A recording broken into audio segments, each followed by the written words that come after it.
The next morning, the whole town was buzzing. Word spread faster than wildfire that John Harlow, the man who spoke less in a year than most did in a day, had walked out of the church with a baby in his arms. Some said he'd found her abandoned, others whispered it was his child from some secret affair, and a few scoffed that he was too broken, too strange, to care for a living soul. The pastor tried to quiet the talk, but gossip was the lifeblood of the frontier, and tongues wagged harder the more he hushed them. Still, John never explained himself. He simply rode out past the edge of town with the infant wrapped in his saddle blanket, his expression carved from stone. Life on his ranch was harsh even for a hardened man, let alone a babe. Yet somehow, John adapted. He cleared a corner of his cabin, fashioned a cradle from pine boards, and softened it with old horse blankets. At night, when the baby cried, he rose from his bunk without a word and rocked her in his massive arms, pacing the floorboards until she drifted back to sleep. There was no tenderness in his movements at first, only determination, but over time the rigid lines of his face softened as the child's tiny fingers curled around his thumb, as her gurgles filled the silence that had once hung heavy in his home. Neighbors noticed. A widow from town began dropping by with goat's milk, saying the child needed it more than whiskey-warmed water. A seamstress delivered little dresses stitched from scraps. Even the blacksmith, gruff and skeptical, sent over an iron rattle he had hammered into shape during a slow day. Folks who had once crossed the street to avoid John Harlow now found excuses to ride past his gate, stealing glances at the man cradling a babe against his chest while mending a fence or tending to his cattle. Something about the picture unsettled them, because it didn't fit the story they'd built about him. But with the whispers came shadows. One evening, as the sun sank low and painted the prairie in blood and gold, riders appeared on the horizon. They weren't townsfolk, nor neighbors, they were strangers, 5 of them, lean and hard, their horses lathered from the trail. John spotted them long before they reached the gate, his hand tightening on the rifle propped against his porch. The leader dismounted with the ease of a man accustomed to taking what he wanted. He was tall, snake-eyed, his voice oily when he called out, "Heard you're keeping something that don't belong to you." John said nothing. The child stirred in her cradle just inside the doorway, and his jaw flexed. The man smirked. "Little girl, wrapped up all nice. Left behind by someone who owes us. You give her here, and we'll be gone before supper." His companions chuckled darkly, one spitting tobacco juice into the dirt. The air went tight, like a rope drawn taut before snapping. When John finally spoke, his words were low and flat, but they carried like a thunderclap, "She stays." The riders shifted, surprised at the calm defiance. The leader's grin faded into a sneer. "Then you've made yourself part of her debt." His hand twitched toward the revolver at his hip, but he never drew. In a heartbeat, John's rifle was leveled, steady as a cross on Sunday morning. The silence that followed was broken only by the wind sighing through the grass. For a moment, the standoff stretched like an eternity. Then the leader gave a sharp whistle, and the riders pulled back, though not without spitting curses and promises of return. Dust rose behind them as they vanished into the plains, but their words lingered, heavy and bitter. John lowered his rifle slowly, the weight of the baby's future pressing on him like a yoke. He knew this was only the beginning. The pastor came riding hard the next day, worry etched in his features. "You can't face them alone, John," he urged, after hearing the tale. "If they're who I fear they are, they'll come back with more." John only shook his head, adjusting the blanket around the babe sleeping in the crook of his arm. "Not alone," he said, and the quiet conviction in his voice silenced further protest. The days that followed turned the ranch into a fortress of sorts. Neighbors who had once shunned John now offered help, extra rifles, spare boards to strengthen the gates, food stores left quietly at his door. No one said it aloud, but something about the silent rancher standing for a child stirred a fire in them all. The babe had become more than an abandoned soul, she was a symbol, a fragile thread binding a harsh land to something softer, worth protecting. Still, John did not seek their company. At night, when the prairie stretched endless in black, he sat by the cradle, whispering words so low even the crickets could not hear them. "You're safe now. No matter what comes, you're safe." And though he had once thought himself a man destined to live and die in silence, he found that with the child listening, he no longer minded the sound of his own voice. The night they came back, the prairie was restless. Coyotes yipped in the distance, horses stamped nervously in their pens, and the baby stirred fitfully as if she, too, could feel the storm gathering. John Harlow sat on his porch, rifle laid across his knees, lantern burning low. He had waited for this moment since the first riders had come, every hour sharpening his edge, every breath strengthening his resolve. When the sound of hoofbeats finally reached his ears, slow and deliberate, he rose without hurry, as though he'd been expecting company all along. This time it wasn't 5 men.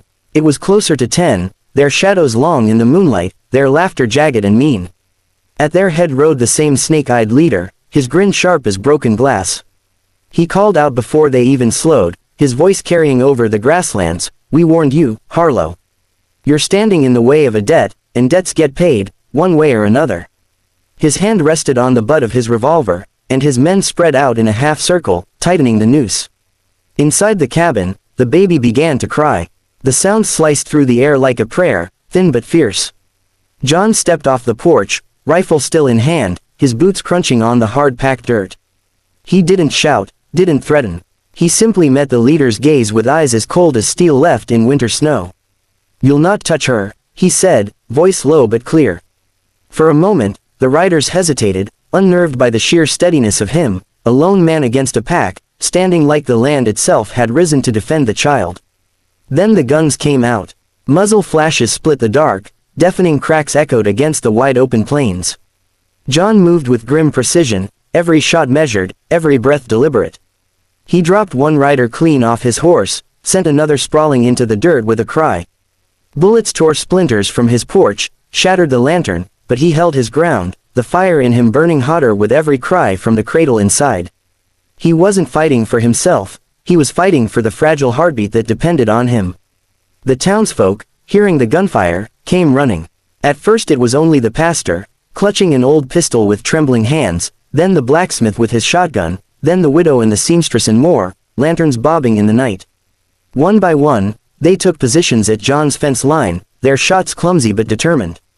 The attackers hadn't expected resistance from a whole town, and the tide began to turn.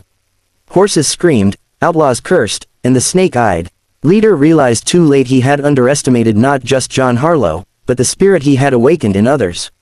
Still, he fought, driven by spite, until finally he found himself face to face with John in the churned dirt of the yard. Both men were out of bullets, both breathing hard.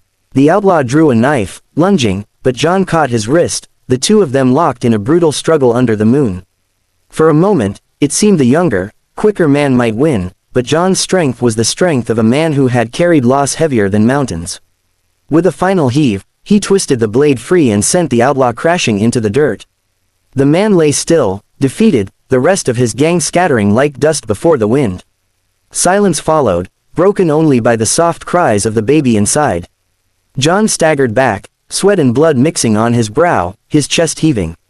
Around him, townsfolk lowered their weapons, exchanging stunned glances. Never before had they seen such defiance from the quiet rancher, and never before had they felt so united by one fragile life. For the first time, the silence that followed was not empty, it was full, brimming with something larger than fear. Later, as dawn spilled across the plains, John sat inside his cabin, the baby nestled against his chest.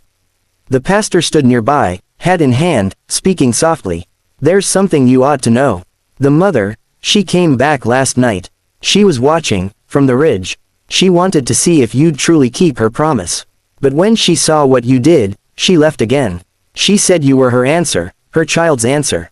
That you'd give her what she could not." His voice faltered. "I don't think she'll return." John didn't answer right away.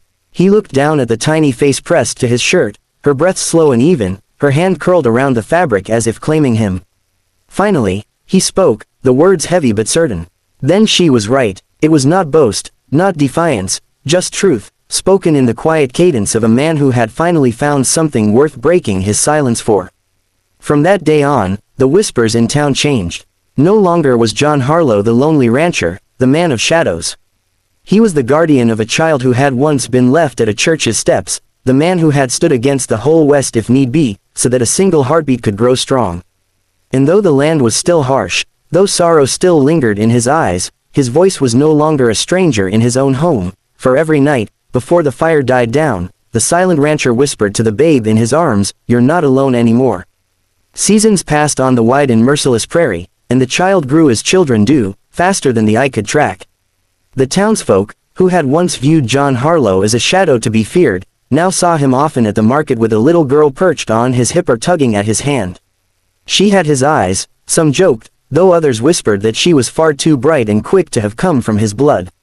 But none denied she belonged to him now, as much a part of the ranch as the weathered fences and the cattle grazing in the tall grass. Where once John's presence had silenced a room, now the sound of her laughter carried with him, softening the hard edges of his reputation. The girl, whom John had named Hope, after the one thing he thought he had lost, brought color into the ranch that had long been painted only in browns and grays. Her tiny boots pattered across the porch, her chalk drawings scribbled on barn doors, and her questions, endless, insistent, tumbled from her lips like stones from a hill. John answered few of them, as was his nature, but she seemed content with his silences, filling them with her own chatter. In time, it was not strange to see John smiling faintly at her antics, his eyes softening when he thought no one was watching. Yet not everything softened. The West was never kind for long, and word of that night's stand against the outlaws had traveled farther than the town's borders. Men with long memories and longer grudges began to take notice, and rumors circled that the debt collectors had ties deeper than a single gang. Some said they would return in greater numbers, others that they would send the law itself to pry Hope from his arms. John listened without comment, but at night he sat longer by the fire, cleaning his rifle, his thoughts shadowed by the weight of what might still come. The pastor, growing older, came often to visit. He spoke gently of schooling, of baptism, of giving Hope a life beyond the ranch. She should know other children, John, he said once, watching her chase a butterfly across the yard. John only glanced at him, then at the child's laughter, and muttered, in time. For John, the world beyond his fences still carried too many dangers. Better she learn the strength of silence and the resilience of earth before she learned the sharpness of other people's words. But the town did not forget what John had done, nor did they let him stand alone again. The widow brought pies, the seamstress sewed dresses, and the blacksmith forged a small locket that Hope wore proudly around her neck. Where once the ranch had been a place of solitude, now it was often visited, neighbors dropping by not just out of obligation, but out of a quiet loyalty. Evenings sometimes saw the porch lit by lanterns as townsfolk gathered, Hope dancing barefoot in the dust while John sat in his chair, watching with the faintest ghost of a smile. Still, the shadow of the girl's origins lingered. Sometimes, at night, John thought he saw a figure on the ridge, a lone rider watching from afar. He never pursued, never called out, but his hand would tighten on the child's blanket, and he would whisper words she was too young to understand. He suspected the mother was still alive, wandering, carrying her own ghosts. Perhaps she would one day return to claim her, perhaps she would vanish forever into the wilderness. John did not know which he feared more, that Hope would be taken from him, or that she would grow up never knowing the woman who had borne her. Hope, oblivious to such thoughts, grew fiercer each year. By 6 she was riding a pony across the pastures, hair wild in the wind, laughter echoing across the open land. She called herself Papa's Hand, and insisted on following John in every chore, from mending fences to herding cattle. The men in town laughed and called her a rancher already, but John said little, though his heart swelled with pride each time her determination reminded him of her spirit that first night, small, fragile, yet unyielding. It was during one long, dry summer that trouble rose again. A band of riders, rougher and crueler than before, came searching for work, or for weakness. They found their way to the town, demanding coin and food, threatening to burn what they could not take. Fear spread, but this time, when the townsfolk gathered to speak of resistance, it was John who stepped forward.